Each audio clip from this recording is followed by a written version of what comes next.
Welcome friends. இப்போ நம்ம ஸ்க்ரீனில் பார்த்தீங்கன்னா சூப்பரான ஒரு லிரிக்ஸ் வீடியோ வந்து ட்ரெண்டிங்காக போயிட்டுருக்க சாங் வந்து எப்படி மேக் பண்ணுறதை பற்றி பார்ப்போம். ரொம்ப சிம்பிளாக தான் இருக்கும். வீடியோ வந்து ஸ்கிப் பண்ணாமல் பாருங்கள். சேனலுக்கு ஃபஸ்ட் டைம் வரீங்கன்னா சப்ஸ்கிரைப் பண்ணிவிட்டு வீடியோக்கு எல்லோரும் ஒரு லைக் பண்ணிவிட்டு பாருங்கள். இப்போ வீடியோக்குள்ளே போகலாம். இன்ஷாட் அப்ளிகேஷன் ஓப்பன் பண்ணிக்கோங்க. இதில் வீடியோன்ற கேட்டகரி செலக்ட் பண்ணி நியூ ஆப்ஷனை கிளிக் பண்ணுங்கள். ஸோ பேக்ரவுண்ட் வந்துட்டு நீங்கள் எந்த இமேஜஸை வேணாலும் செலக்ட் பண்ணிக்கோங்க. நான் எக்ஸாம்பிளுக்கு ஏதோ ஒரு இமேஜை வந்து செலக்ட் பண்ணிக்கிறேன். ஸோ எந்த இமேஜ் வேணாலும் நீங்கள் செலக்ட் பண்ணிக்கலாம். செலக்ட் பண்ணிட்டு அதை வந்துட்டு கேன்வாஷ் ஆப்ஷனை கிளிக் பண்ணி 9:16 ரேஷியோ கொடுத்துட்டு கரெக்டாக ஃபுல் ஸ்க்ரீன் இருக்கான்றதை பார்த்துட்டு டிக் ஆப்ஷனை கொடுங்க. ஃபில்டர் ஆப்ஷன் இருக்கும். அட்ஜஸ்ட்மெண்ட்டை கிளிக் பண்ணுங்கள். லைட்னஸை ஃபுல்லாக மைனஸ் பண்ணிக்கோங்க. ஸ்டேச்சுரேஷனுமே ஃபுல்லாக வந்துட்டு மைனஸ் கொடுத்துட்டு இப்போது டிக் ஆப்ஷனை கொடுத்துருங்க.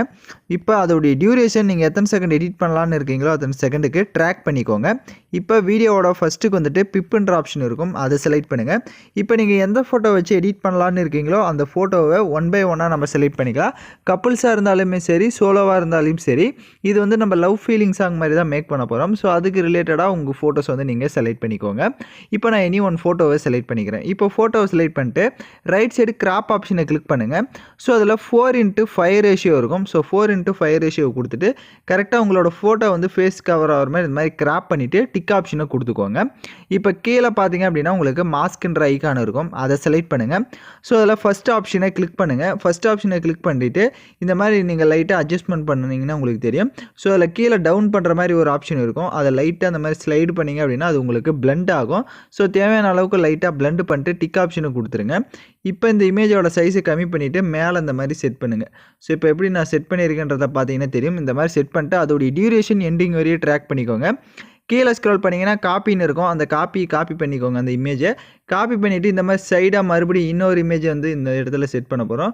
ஸோ அதனால் இந்த மாதிரி சைடில் செட் பண்ணிட்டு கீழே பார்த்தீங்கன்னா ரீப்ளஸ்னு ஒரு ஆப்ஷன் இருக்கும். அதை எகைன் செலக்ட் பண்ணிக்கோங்க. செலக்ட் பண்ணிட்டு நெக்ஸ்ட் எனி ஒன் ஃபோட்டோவை செலக்ட் பண்ணுங்கள். அந்த ஃபோட்டோ உங்களுக்கு கரெக்டாக ஃபிட் ஆகலை அப்படின்னா கிராப் ஆப்ஷனை கிளிக் பண்ணிக்கோங்க. அதில் 4:5 ரேஷியோ கொடுத்துட்டு கரெக்டாக உங்களோட ஃபோட்டோ வந்து எந்த அளவுக்கு ஃபேஸ் கவர் ஆகணுமோ அதை மட்டும் கிராப் பண்ணிட்டு டிக் ஆப்ஷனை கொடுத்துட்டிங்க அப்படின்னா இப்போ கரெக்டாக உங்களுக்கு அந்த இடத்துல வந்து செட் ஆகிடும்.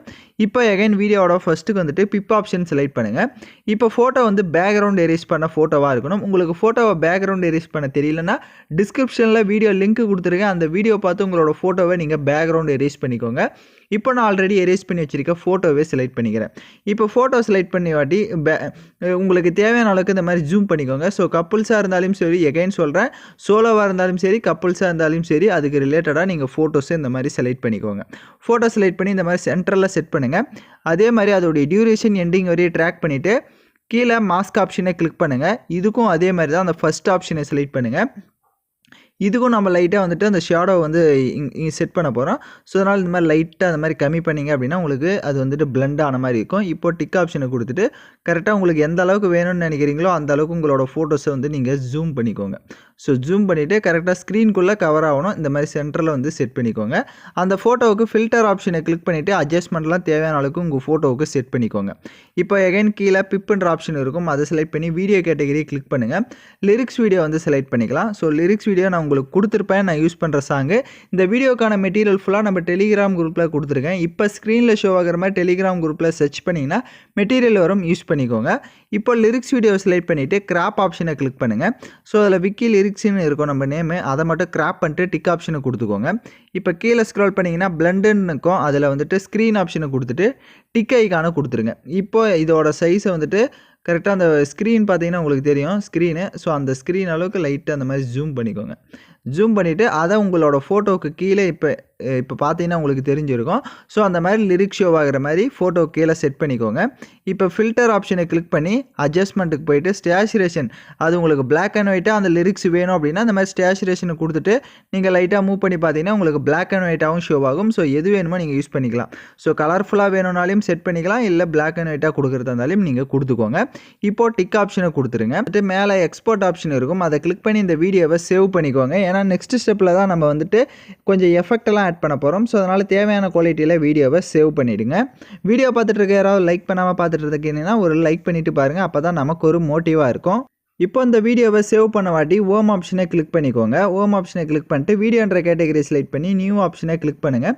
இப்போ நம்ம கடைசியாக எடிட் பண்ண அந்த வீடியோவை செலக்ட் பண்ணிக்கோங்க.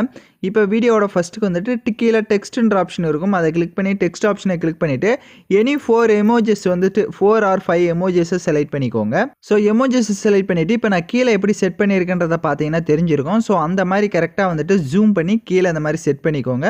அப்போ தான் பார்க்க ஒரு லுக்காக வந்து ஷோ ஆகும். இப்போ எகைன் வீடியோவோட ஃபஸ்ட்டுக்கு வந்துட்டு கீழே பிப் ஐகானை கிளிக் பண்ணிக்கோங்க. வீடியோ கேட்டகரியை செலக்ட் பண்ணுங்கள். ஸோ உங்களுக்கு வந்துட்டு நான் மூவி எஃபெக்ட் மாதிரி ஓல்டு மூவி எஃபெக்ட் மாதிரி ஒரு வீடியோ வந்து கொடுத்துருப்பேன். ஸோ அதை செலக்ட் பண்ணி அதை ஃபுல் ஸ்க்ரீன் செட் பண்ணுங்கள். கீழே வால்யூம் ஆப்ஷன் இருக்கும். அதில் இருக்க வால்யூமை ஃபுல்லாக மைனஸ் பண்ணிவிட்டு அப்படியே பேக்கில் வந்து பிளெண்ட் ஆப்ஷன் இருக்கும். அதில் ஸ்க்ரீன் ஆப்ஷனை கொடுத்துட்டு டிக் ஐக்கானை கொடுத்துருங்க. இப்போ வீடியோவோட ஃபஸ்ட்டுக்கு வந்துட்டு நீங்கள் லைட்டாக வீடியோவை ப்ளே பண்ணி பார்த்தீங்க அப்படின்னா உங்களுக்கு வீடியோ வந்து சூப்பராக வந்து ஷோ ஆகும். ஸோ நான் சொன்ன ஸ்டெப்பை கரெக்டாக ஃபாலோ பண்ணிக்கோங்க. ஏதாவது டவுட்ஸ் இருக்குன்னா ரிவைண்ட் பண்ணி பார்த்து கூட நீங்கள் எடிட் பண்ணுங்கள். ஸோ யாரெல்லாம் கரெக்டாக எடிட் பண்ணீங்களோ அவங்களாம் கமெண்ட் பண்ணுங்கள். ஸோ தேங்க்யூ ஃபார் வாட்சிங் திஸ் வீடியோ.